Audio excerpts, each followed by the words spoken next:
What's going on, guys? Today we're going to a track day at Laguna Seca. Ordinarily, not that big of a deal, but when you live in Akron, Ohio, and you drive the car from Akron, Ohio that you're taking out on the track, there's a little bit of work that we got to do first. So that's what I'm doing right now. I am swapping out my front pads. I'm going over to a track compound on my front pads. Second thing I'm doing is I'm changing the engine oil over to 15W50 straight Mobil 1. What I'm doing is probably illegal because I didn't ask anybody for permission to what we're doing. We're in an undisclosed location. It looks like some sort of industrial complex that was just built and they haven't leased them yet. So there's really nobody around, which is ideal. I'm gonna try and knock this thing out as quick as I can. But ultimately, we're going to the track tomorrow. But first, a bunch of work I gotta do.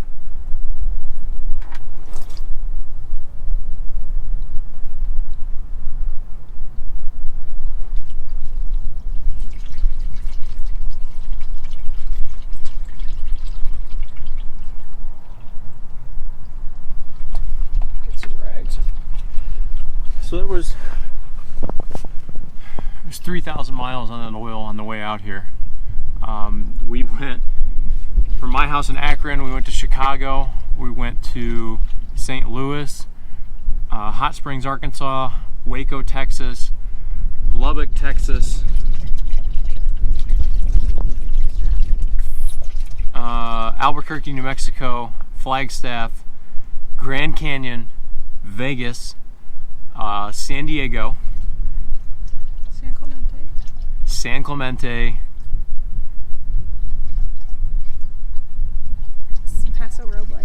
Paso Robles, and now we're in just outside Monterey, about an hour, about 50 miles north of Monterey, because it was more reasonably priced for hotels here. So my wife and I are on our honeymoon right now. You can turn the camera around if you so desire. Hello, I'm the cameraman today. Andrew's much better than I am, but I'm doing the best I can. So if the video quality is not up to what you usually expect, you can put it in the comments and I'll make sure he doesn't tell me because I have a fragile ego. So yeah, we've been on the road at this point for what, like 2 weeks? Yeah, 2 weeks. 2 weeks. So tomorrow this thing's going to the track day at Laguna Seca. So I'm not trying to toot my own horn, but you don't see too many people out online willing to drive their car 3,000 miles one way and then hold their foot to the floor for 20 minutes for 5 sessions. What I'm asking this car to do is pretty brutal, so that's why I'm doing what I'm doing out in this parking lot. So this is part of the reason why I'm just doing the front, because to change these front pads, there's not really a whole lot to it. You take these 2 pins out,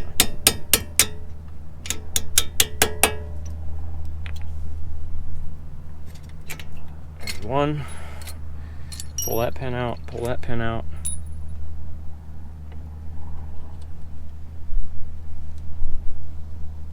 push the piston back in. The pad should pretty much slide out.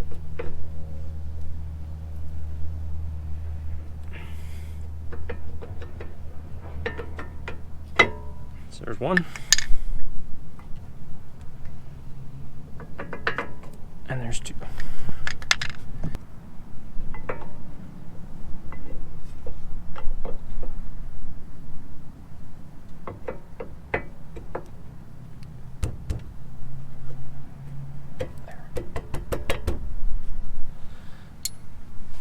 So then you take your pins,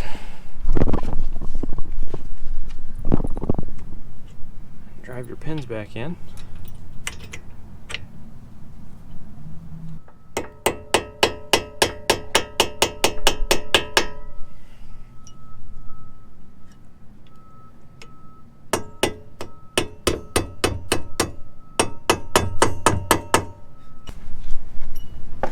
So that's one side. I can put the wheel tire back on, but no point in showing you guys the other side. I mean, it's going to be a mirror image of this. So at this point, oil's been changed, Front pads have been changed. This thing's ready to go. There will also be cleaning. There are a ton of bugs on this vehicle. Ton. 3,000 miles from Akron to Monterey. You want me to not hit bugs? Dodge them. Early the next morning. So I just got out of my driver's meeting. Basically just went over the flags, the passing zones, the non-passing zones, things like that. For me, I'm very familiar with this track only because I've done probably like literally 2,000 to 5,000 laps in Forza Motorsport and Gran Turismo. So I know like what turn 1 is, what turn 2 is. I know what all the turns are, but like where the flag stations are, things like that, that's what I don't really know. So the first session that I'm gonna do is literally gonna be just sort of like an orientation. So it's low speed, no passing. The instructor is gonna be with me all day, and we're just kind of gonna go over the lay of the land, if you will, you know, where everything is, where the passing zones are, just trying to get everybody familiar with the track. So I did the most basic beginner track day. So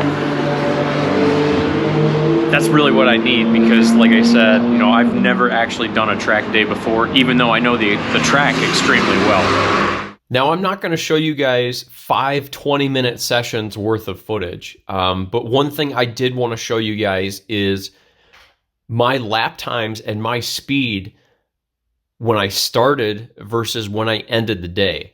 So if you take a look at the top edge of the hood, that is the start-finish line. So I'm going to start the footage at pretty much the exact same point on both runs.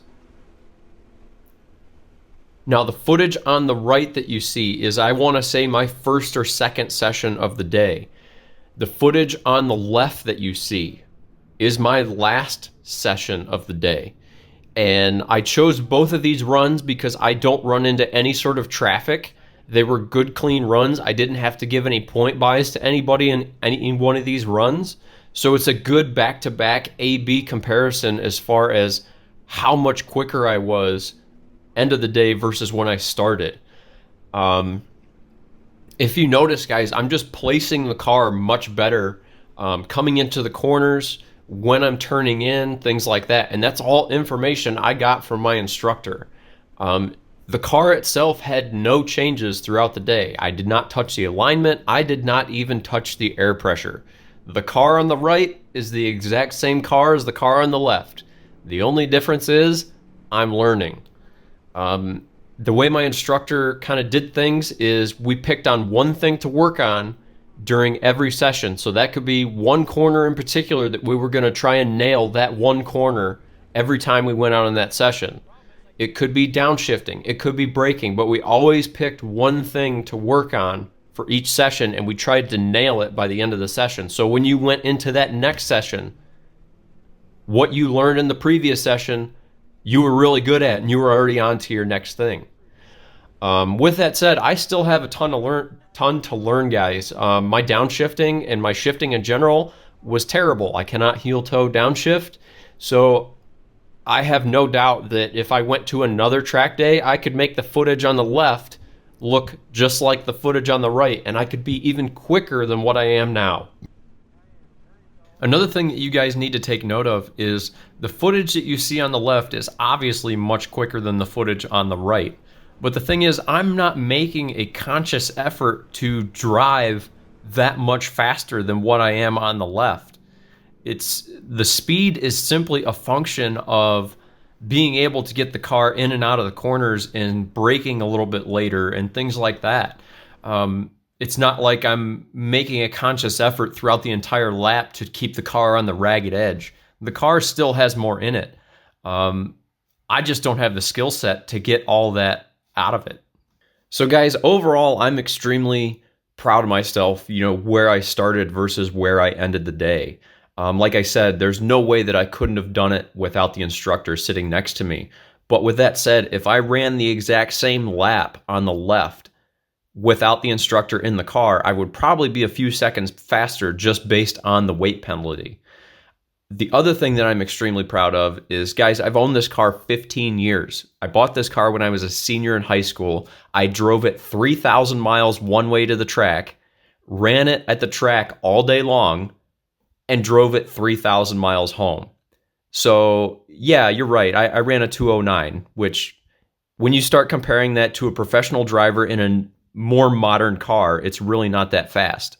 But you have to remember, I'm a completely green driver who has never done this before in a 21-year-old car. So, yeah, I ran a 209, but I started at 221. So, overall, I'm very proud of where I started versus where I ended the day. So everybody, this is Gary. Gary's my instructor. He's been riding with me all day, and I can tell you right now, I haven't even looked at the footage, but I can tell you guys with confidence that I am a lot faster than when I started. Yeah, no. And have you been trying to go faster? Not particularly. I'm just trying to hit, the breaking point, the turn in, hit the apex, and then, obviously accelerate out. It's not, I'm not trying to go out there and just overdrive the car. You know what I mean? Well, the learning curve really actually advances much quicker if you don't push it and try to go fast. Mm-hmm. If you develop a good tool set with the fundamentals, the smooth inputs, mm-hmm. Looking ahead, being consistent, your speed is going to build without you trying to go faster. Right. And you'll know you're going faster because you'll have a higher exit speed on one of the turns, and you've end already of the run straight. into that. Yeah, at the end of the straight, you may be doing 5-10 miles an hour faster. Right. And you may brake as you did on the lap prior and find that wasn't enough. Right. So you either get into a late braking situation or you enter the turn a little hot. And from their perspective, that's something that translates over to every single track. It's not like this information's only good at Laguna Seca. No, you know what I mean? You could go use this at Mid-Ohio or VIR or any place like that. It's going to translate the same way. And actually the same thing on the street too. So as you guys just saw, I picked up a ton of time from the beginning of the day to the end of the day. And one of the biggest things that I credit that drastic lap time decrease to was, believe it or not, just going for a ride with my instructor. Gary took me out in his Cayman on one of the more advanced groups, and we just got some laps in his vehicle. The thing is about doing that, guys, it's, from my perspective, or somebody that's learning, it tells you exactly what you should be doing. So how you should be braking, what good braking should feel like, when you should turn in, how quick, how hard you should turn in, and what that should feel like. It's one thing for someone in the passenger seat to try and describe that to you while you're driving. It's another thing to sit in the passenger seat and sort of experience that for yourself, especially after you already have some seat time and you know what you need to be working on.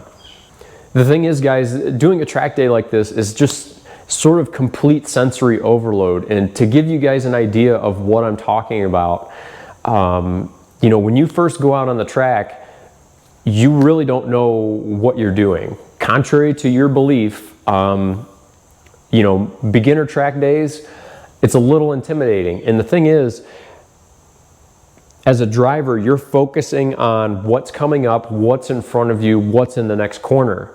But you have a person sitting next to you in the passenger seat that's also telling you how that last corner went, what you need to do differently in that last corner.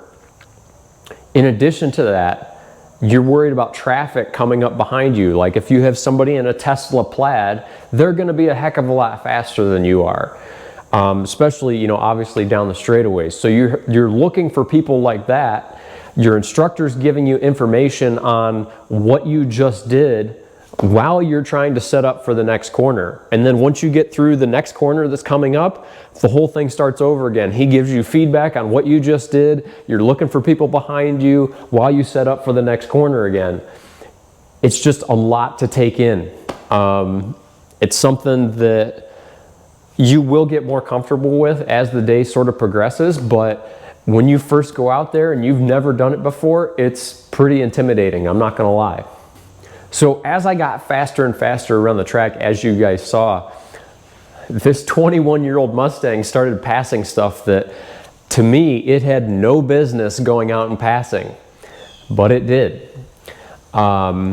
This car has a bunch of chassis work done to it. I'll put a card in the corner if you guys want to see, you know, what's all done to the bottom of this car. But I was getting point buys, like I said, from cars that I had no business passing. Case in point, C8 Corvette. A mid-engine C8 Corvette should not be pointing by a 21-year-old Mustang, but it happened. I've got the video.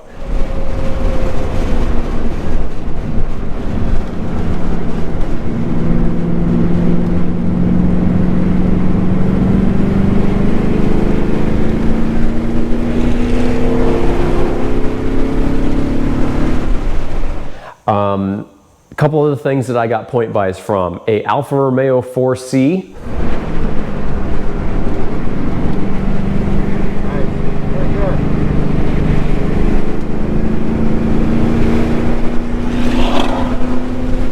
which is another little mid-engine 4-cylinder car. Porsche Cayman GTS, that was another car that, you know, had more than 100 horsepower more than what this car did, and you get this car in a corner and a Cayman in a corner, and guess what? This one's faster. At least with the drivers that were in the Cayman and the driver that was in the Mustang. Oh, stay right up there with them.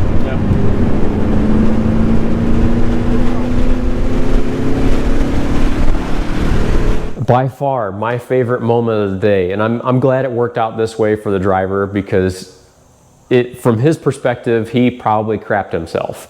There was a mid-2000s 911 that he could outrun me on the straights, but I could annihilate him in corners.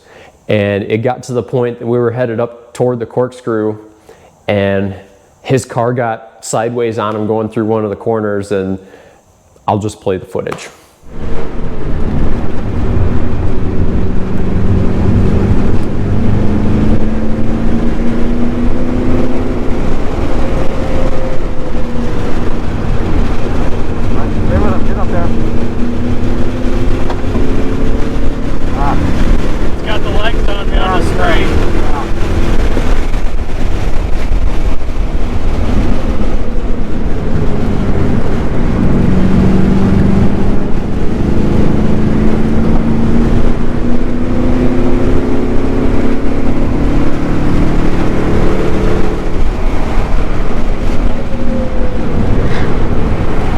Sideways, do you see that?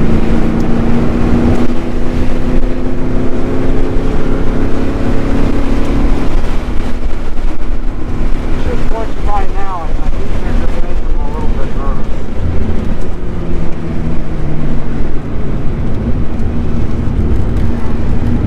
Making him nervous. It's just a Mustang I drove here from Ohio.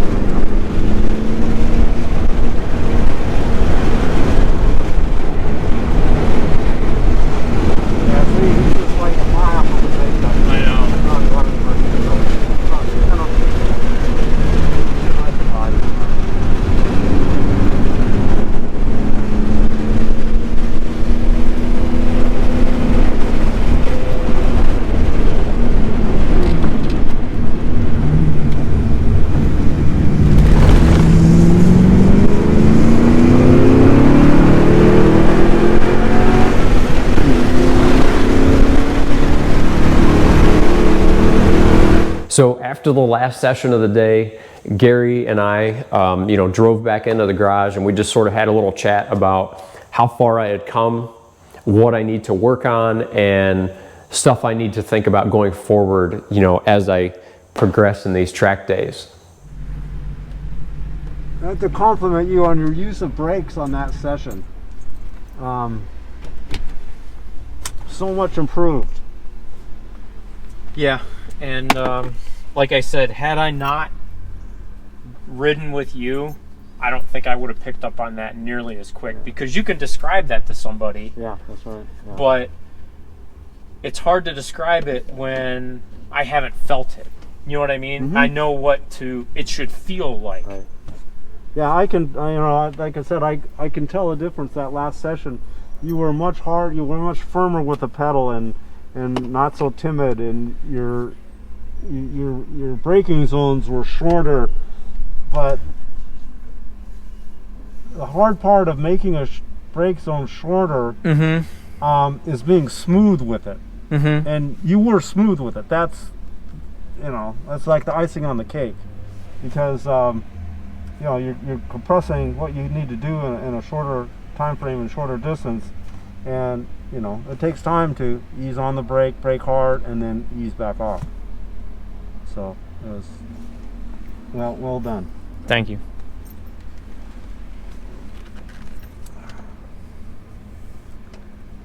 Now, other than that, I just want to let you go, and so you can kind of feel the rhythm of this track, because this track definitely has a certain rhythm to it. Yep, especially the corners after the corkscrew. Yeah, for sure. That whole backside is just all.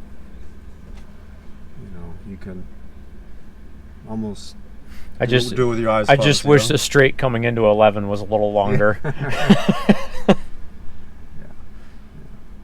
So normally, if you were gonna do this track again, like say you were here on a 2-day event, what I would tell you to do would be to sometime tonight sit down, in a chair and close your eyes and drive the track in real time, mentally, okay. And just do a couple of laps as if you were out there in your car in real time, and that helps just cement the rhythm of the track and where you need to be, and the line, learning the line and learning the track. Because if you were to come back the second day, you'd find you think you improved today. If you're out here a second day, you've improved even more. I'm sure, because I can see how far I've came just since this morning. Yeah. This morning it was just.